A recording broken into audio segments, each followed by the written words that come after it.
ब्रह्मलीन स्वामी शरणानंद जी महाराज एक महान क्रांतिदर्शी, तत्ववेता, भगवत भक्त एवं मानवता के संरक्षक संत थे। उनका प्रादुर्भाव उत्तर भारतवर्ष में 20वीं सदी के प्रारंभ में हुआ था। उनके जीवन के उन्मेष के संबंध में समय समय पर प्रसंगवश उन्हीं के श्रीमुख से जो कुछ सुना है, उससे हम लोगों ने जाना कि बचपन में ही लगभग 10 वर्ष की अवस्था में उनकी आंखें चली गई थीं। उनके अंधेपन के दुख से सारा परिवार अथाह दुख में डूब गया, परंतु उस दुख के प्रभाव से इनमें एक प्रश्न पैदा हो गया, क्या ऐसा कोई सुख होता है जिसमें दुख ना शामिल हो? उत्तर मिला कि ऐसा सुख साधु संत को होता है जिसमें दुख सम्मिलित नहीं रहता। इस उत्तर से उन्हें जीवन की राह मिल गई। उन्होंने निश्चय कर लिया कि मैं साधु हो जाऊंगा।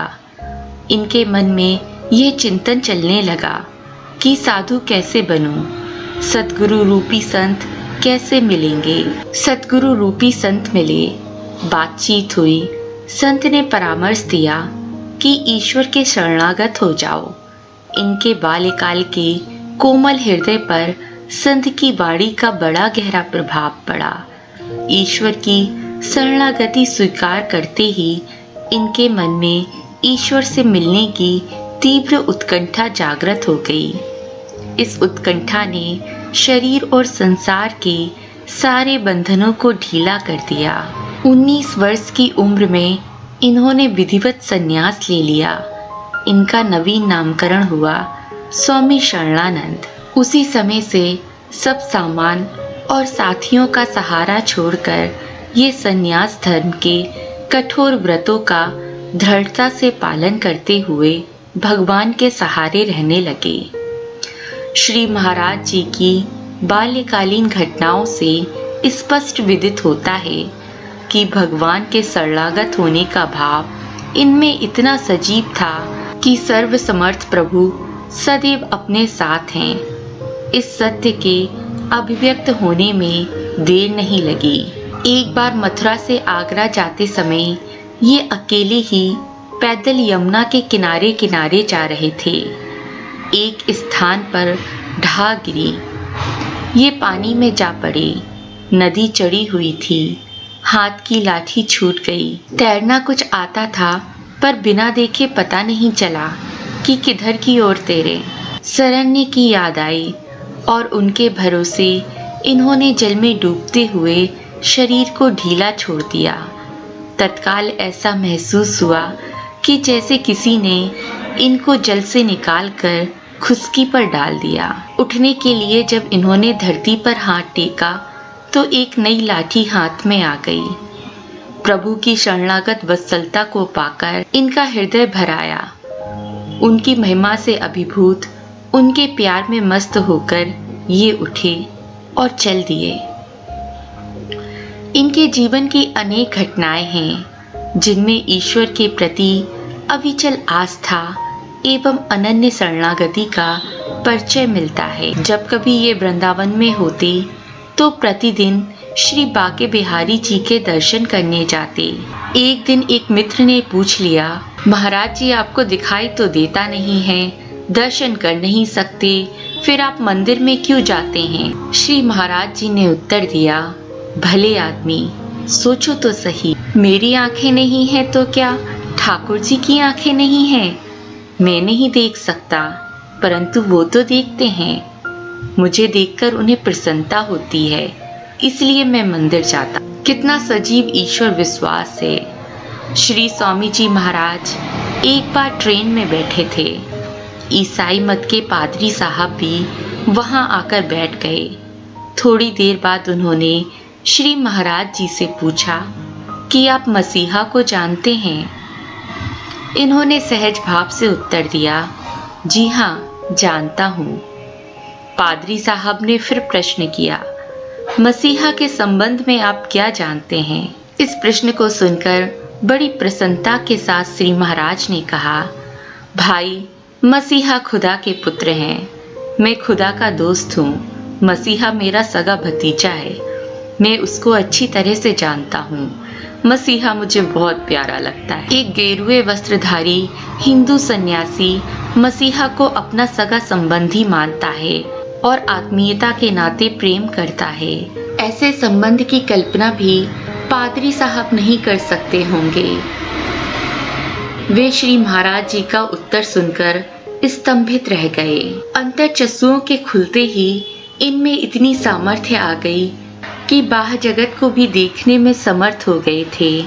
वे भीतर बाहर सब कुछ देख सकते थे। बाहरी आंखों के बिगड़ जाने का दुख सदा सदा के लिए मिट गया।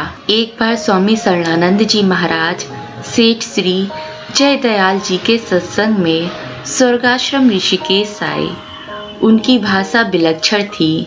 उसको ग्रहण करने के लिए पहले कई दिन तक सुनना पड़ता था। स्वामी श्री रामसुखदास महाराज जी के साथ उनका विचार विमर्श होता था। वे जब नए नए शब्दों का प्रयोग करते तो पहले कुछ अद्भुत सा लगता, बाद में विचार करने पर प्राचीन शास्त्रों के साथ उसकी संगति लग जाया करती थी। वे अचाह तथा अप्रयत्न शब्द का प्रयोग किया करते थे। अचाह माने निष्कामता और अप्रयत्न माने नैष्य कर्म। अचाह अंतःकरण की शुद्धि है और अप्रयत्न स्वरूप की सहज स्थिति। व्यवहार में यदि अपनी योग्यता का सदुपयोग दूसरों की सेवा के लिए नहीं किया जाएगा तो वह केवल अपनी सुख सुविधा एवं भोग का साधन हो जाएगा। स्वामी जी ने सुनाया था कि वे अपने कुछ भक्तों के साथ उत्तराखंड की यात्रा कर रहे थे। उन दिनों यात्रा पैदल ही होती थी। मार्ग में स्वामी जी का स्वास्थ्य बिगड़ गया। 2-4 दिन तक तो भक्तगण उनकी सेवा में रहे। फिर धीरे धीरे एक एक करके अपनी यात्रा पूरी करने के लिए चले गए। वे बेचारे पहाड़ी मार्ग पर कब तक उनका साथ देते। स्वामी जी अकेले रह गए। थोड़े दिनों में उनका स्वास्थ्य ठीक हो गया। अपना डंडा और कमंडल लेकर उन्होंने अकेले ही यात्रा की। एक नेत्रहीन व्यक्ति का एकाकी हिमालय की यात्रा करना कैसा होगा। ना गड्ढे में गिरे, ना पहाड़ से टकराए, ना ही ठोकर लगी। उनके हृदय में ईश्वर के प्रति कितनी आस्था थी और ईश्वर अपने विश्वासी भक्त की कैसे रक्षा करता है और सहायता देता है, यह इसका प्रत्यक्ष उदाहरण है। आज भी सोचकर आश्चर्य होता है कि उस समय सड़कें नहीं थीं। ऋषिकेश से पैदल जाना होता था। उस समय एक अकेला आदमी जो बिना आँख का है इन तीर्थों की यात्रा कैसे कर सका। और इस यात्रा में कोई कंबल या चद्दर साथ में नहीं रखी थी। पटना में इंडियन साइंस कांग्रेस का वार्षिक अधिवेशन हो रहा था। विशाल पंडाल लगा था जिसमें विज्ञान के बड़े बड़े प्रोफेसर तथा छात्र जुटे हुए थे। उसमें स्वामी शरणानंद जी महाराज को भी बुलाया गया। मंच पर जब उस नेत्रहीन संत को आमंत्रित करके कहा गया कि वे सम्मेलन को संबोधित करेंगे तो वहां उपस्थित लोग हंसे कि भला ये विज्ञान पर क्या बोलेगा। किसी ने परमाणु सिद्धांत पर प्रश्न कर दिया। वहां उपस्थित विद्वान मंडली के आश्चर्य का ठिकाना ना रहा जब श्री महाराज जी ने एक वैज्ञानिक की भांति आधा घंटा परमाणु सिद्धांत पर प्रवचन दे दिया। मंच से उतरकर आप चल दिए। उनके एक शिष्य ने, जो स्वयं आश्चर्यचकित था, पूछा, महाराज जी, आपने तो केवल 4-5वीं क्लास तक ही पढ़ाई की थी, फिर आपने विज्ञान के उच्चतम प्रश्न पर कैसे बोल दिया। महाराज जी ने कहा, जिसने विज्ञान को बनाया है उसने मुझे बता दिया। 5 जनवरी 1946 की है। श्री महाराज जी परिकर समाज सहित श्री जगन्नाथपुरी की यात्रा पर जाने के लिए स्टेशन के प्लेटफॉर्म पर ट्रेन की प्रतीक्षा कर रहे थे। एक एंग्लो इंडियन अधिकारी से नहीं रहा गया। आगे बढ़कर उसने कहा, महाराज, मेरा खर्च आमदनी से ज्यादा है, बहुत परेशान रहता हूँ, इससे छुटकारा पाने का कोई उपाय बताएं। स्वामी ने कहा, जो पाते हो उसका कुछ भाग दान कर दिया करो। उस व्यक्ति ने कहा, महाराज, ये आप क्या कहते हैं? मेरी आमदनी वैसे ही कम है, उस पर भी खैरात करूं? महाराज जी बोले, क्यों नहीं? अगर महीने में 10 दिन भूखे रहते हो तो 12 दिन सही। अगर धन के अभाव को मिटाना है तो देना पड़ेगा। अगर बोओगे नहीं तो काटोगे क्या? एक घटना का जिक्र श्री महाराज जी की परिकर एक साधिका बहन ने इस प्रकार किया।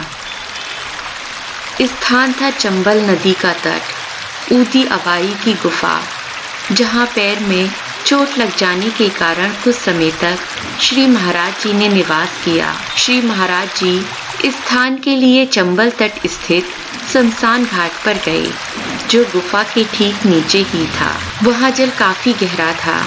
श्री महाराज जी ने अपना डंडा पकड़ाकर मुझे जल में उतारा, किंतु मेरे पैर जमीन पर नहीं लग रहे थे।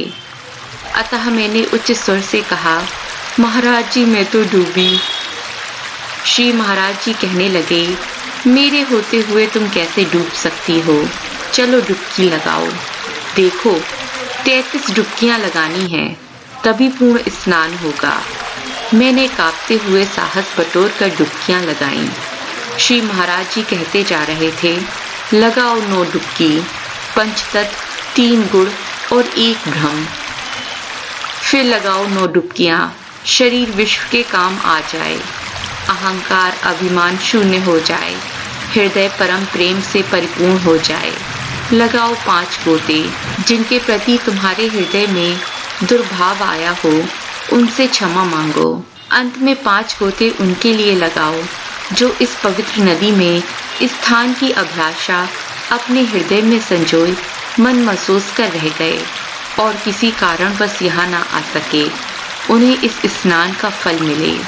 इसके पश्चात श्री महाराज जी स्वयं स्नान करने लगे। एक बहन ने श्री महाराज जी को बहुत दुखी होकर कहा कि कुछ ही समय पहले मेरे पति का अचानक देहांत हो गया है, अब मैं क्या करूं? श्री महाराज जी ने जीवन का रहस्य उन्हें बताया। हिंदू धर्म के अनुसार स्थूल शरीर के ना रहने पर भी सूक्ष्म तथा कारण शरीर उस समय तक रहता है जब तक प्राणी देहाभिमान का अंत कर समस्त वासनाओं से पूर्णतया मुक्त न हो जाए। ऐसी दशा में मृतक प्राणी के प्रति जो कर्तव्य है उस पर ध्यान देना चाहिए। मृतक प्राणी का चिंतन करने से उसे विशेष कष्ट होता है, कारण कि सूक्ष्म शरीर कुछ काल उसी वायुमंडल में विचरता है जहाँ जहाँ उसका संबंध होता है। जब जब वह अपने प्रियजनों को दुखी देखता है तब उसको बहुत अधिक दुख होता है। अतः आपका धर्म है कि आप उन्हें दुखी ना करें, उनके कल्याण के लिए साधन अवश्य करें, पर मोह जनित चिंतन ना करें। एक बार किसी ने श्री महाराज जी से प्रश्न किया, महाराज जी, क्या भगवान भक्त की इच्छा पूरी कर देते हैं? महाराज जी ने कहा, भगवान इच्छा पूरी नहीं करते, वे भक्त को इच्छा रहित कर देते हैं।